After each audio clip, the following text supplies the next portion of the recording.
Hey everyone, this is my match reaction of Arsenal 2, Crystal Palace 2, and a last minute goal by Lacazette, costing Vieira 3 points yet again, but 2 points dropped for Arsenal, and yet another poor performance from us in our own yard. And with Crystal Palace's best player not even on the pitch today. This game was really disappointing, not only for us, but for Patrick Vieira, for dropping points last minute. But more importantly, Crystal Palace were by far the better team, especially in the second half. It's very disappointing and concerning to see us, creating the same mistakes we did in that Brighton game, but also in most of the season so far, except for that first half of this first game. That's pretty much it. And, there's no creativity whatsoever. We're struggling to link up play. And with Granit Xhaka, with the make field midfield with Granit Xhaka incident, it's just not working and it's not up to par for us. And today, Saka on the left did not work whatsoever. And we clearly know Saka's best position is on the right, but for some reason, Arteta chose to play him on the left today, and that didn't work out. In that first half, for the first 10 to 15 minutes, when we scored the first goal, Pepe and Aubameyang looked lively to begin with. They did well. Aubameyang, I would give him man of the match just for the first half. So man of the match only for the first half, as he did do well and made their keeper work hard and got 1-0 up. But this is Arsenal. Don't forget, when we're 1-0 up, we don't capitalize on it. We tend to sit back and invite pressure onto us. And that's exactly when Palace took advantage of the game and things turned around.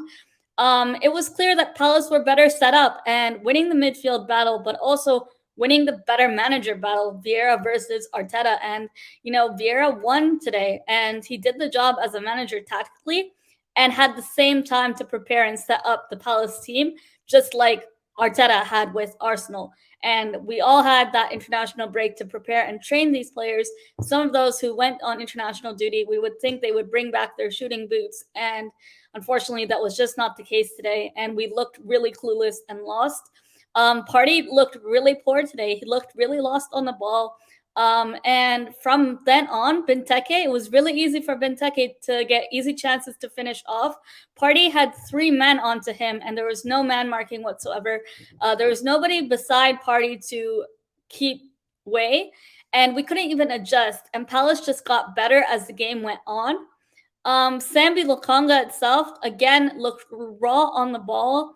And he ended up making mistakes again. And I get it, he's young, but he just looks like the inexperience. And that comes to, a senior player like an El Neni. Maybe we would have to try El Neni in that link up, because El Neni can at least keep that, bring some tempo into the game and, give us some ball security, which is what we lacked today. And, when Martinelli came on, he looked lively when he came on, but then again, he was isolated. There was no one there to give him support, and that's what we saw in the Brighton game as well. And Martinelli had way too many Palace players to take on his ones, and there was no support whatsoever. Lacazette, for the time that he came on, Lacazette really got the crowd going, got the crowd behind him, and looked to liven up the game as it was. Got the last minute goal, which we needed to get us the point, but then again, it's 2 points dropped for us. What can I say? I felt like we didn't really deserve the point. Palace were by far the better team, especially in the second half. In that first half itself, after we got 1-0 up, we really invited pressure onto Palace, and it was easy for them to grow into the game. Our midfield leaving so much space, so disjointed in that midfield. Odegaard was really poor today, and I don't blame him, because Odegaard was put in a position that we didn't even sign him to play. And Arteta keeps trying to compensate for players missing out, like Granit Xhaka, for this make-field midfield, but shifts the whole system, and it's just not working. And the best way to replace a player like Xhaka is a like-for-like replacement, which I would think maybe an El Neni, who might be able to give us more ball security, which we needed desperately today. And instead, playing a 4-2-3-1 at times with Odegaard in a pivot, it didn't work at all. And Odegaard looked really poor. But I don't blame him. It wasn't his position. And that's not what we signed him for. And both of the goals we conceded today were from individual errors from Thomas Partey and Sambi Lukanga. And Ramsdale, yes, you can criticize him a bit, but then again, Gabriel could have done better in defending in that in one of the goals, and I felt like we didn't deserve the point today. I was not confident with the way we set up going into the game. Even though we started off well and got the early goal, I knew that we would sit back and invite pressure and not capitalize. Something that I've seen all season and in last season as well. And it's just continuing. We tend to buckle under pressure, and that's what happened today yet again. Aubameyang, I'll give credit to him as his work ethic was really good in the first half, and we were pressing well from the first 10 to 15 minutes. But after then, we just buckled under pressure, and we couldn't sustain pressure. We looked really hopeless and clueless in attack, and allowed Palace to get back into the game easily. Party being like a lone six, and the other midfielder is not helping him out there. He was easily marked by three Palace players, and no one was there to support him. Um, Tierney also looked toothless today, and he kept turning back and wasn't able to even go forward. Aubameyang looked good in the first half, but I got to give credit to Lacazette, who I feel is my man of the match. Lacazette, when he came on, he really tried to liven up the game and bring some link-up play, which, we haven't seen much from Aubameyang, but the hold-up play that Lacazette brings is something that we've seen him play and try to bring that through. And today we saw that happen the minute he came on as a substitution. Ramsdale had a really good first half. I think he had a better first half than second half. Ramsdale, for that second goal, I feel that he was out of position, but Gabriel could have also done better to cover himself for it. But Ramsdale was caught flat-footed, which is something that happens, and hopefully he can learn from this. But he's done well so far in the previous games, but I'll give him credit when and where it's due.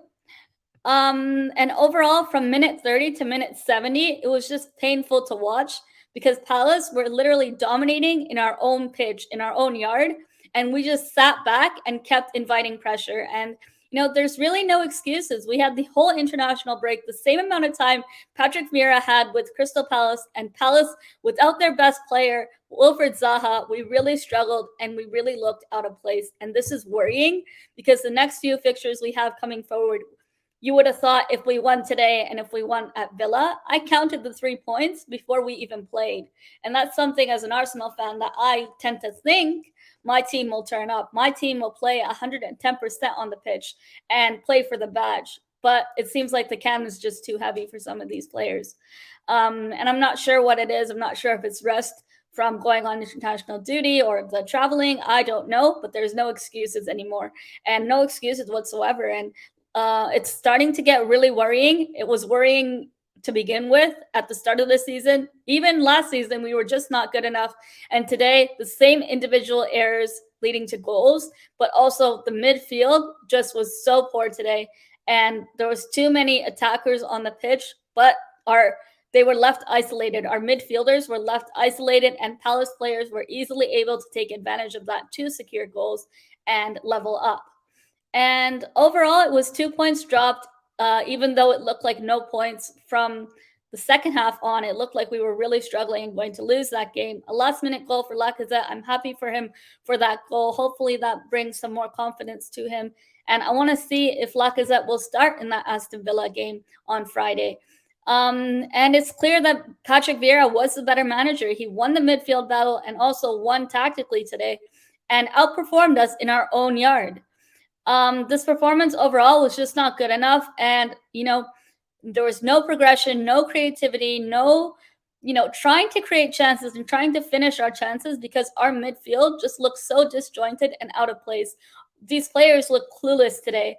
And once we scored, we just continued to invite pressure, something that we've noticed from previous games.